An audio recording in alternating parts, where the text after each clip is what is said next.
नवीन वर्षात कोकणची trip plan करायची, मग 2 दिवसात पुणे मुंबई जवळ कुठे फिरायचं आणि काय काय बघायचं हे जाणून घेण्यासाठी व्हिडिओ शेवटपर्यंत नक्की बघा. आत्ताच सेव्ह करा आणि हो, ज्यांच्यासोबत फिरायला जायचंय त्यांनाही व्हिडिओ पाठवा. पुण्याहून सकाळी लवकर निघून ताम्हिणी माणगाव मार्गे 4 ते 5 तासाचा प्रवास करून दिव्यागरला पोहोचायचं. दिव्यागर बीच जवळ खूप सारे रिसॉर्ट आहेत, पण ते आधीच बुक करून ठेवा. साधारण वीकेंडला 2000 ते 3000 या रेंजमध्ये एक रूम मिळू शकते.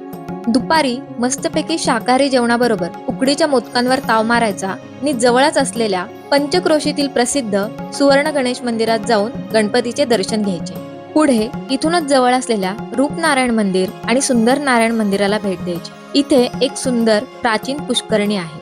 वेळ असेल तर गाडी घेऊन श्री उत्तरेश्वर मंदिरात जाऊ शकता. हे मंदिर असंख्य दीपस्तंभांनी वेढलेले आहे. यानंतर दिव्यागरच्या समुद्र किनाऱ्यावर जाऊन काही ऍक्टिव्हिटीज करायच्या किंवा पाण्यात मस्त भिजण्याचा आनंद घ्यायचा. संध्याकाळी ऊन कमी झाल्यावर इथे क्रिकेटही खेळू शकता. येथे समुद्र किनाऱ्यावर बसून सूर्यास्त पाहणे म्हणजे एक पर्वणीच. लक्षात ठेवा, बीचवर कोणताही कचरा करू नका. बीचवर एन्जॉय करून रूमवर परत येऊन फ्रेश झालं की संध्याकाळी काय खायचं हा विचार नाही करायचा, कारण कोकणात गेल्या आणि मासे नाही खाल्ले तर मग काय. जिथे राहणार आहात तिथे त्यांना मासे आणून द्या किंवा तुम्हाला जे मासे पाहिजेत ते त्यांनाच आणायला सांगून करून घ्या आणि मस्तपैकी माशांवर ताव मारा. त्याबरोबर सोलकडीचा आस्वाद म्हणजे दुग्ध शर्करा योगच. ट्रिपचा पहिला दिवस संपल्यावर दुसऱ्या दिवशी सकाळी परत एकदा सूर्योदय बघण्यासाठी समुद्र किनाऱ्यावर जाऊ शकता. तिथून आल्यावर फ्रेश झालं की नाश्ता करून चेकआउट करायचं आणि हरिहरेश्वरच्या दिशेने चालू पडायचं.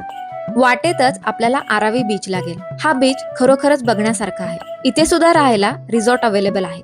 येथे मनसोक्त फोटो काढून झाले की श्रीवर्धन बीचवर जाऊन तेथे देखील समुद्र किनाऱ्यावर फिरण्याचा आनंद घेऊ शकता.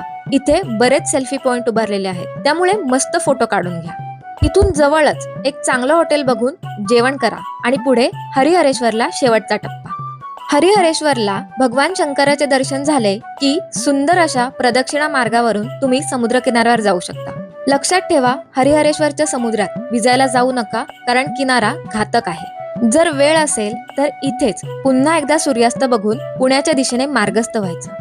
उशीर झालाच तर माणगाव येथे जेवण करून घ्या, नाहीतर डायरेक्ट पुण्यात आल्यावर जेवण करू शकता.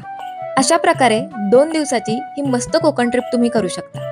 संपूर्ण ट्रिपचा प्लॅन आणि मॅप लिखित स्वरूपात हवा असेल तर कोकण अशी कमेंट करा. अशा अजून काही जवळच्या ठिकाणांचा ट्रिप प्लॅन मी तुम्हाला देणार आहे, पण त्यासाठी पेजला आत्ताच फॉलो करा आणि कोकण सफारीचा आनंद घ्या.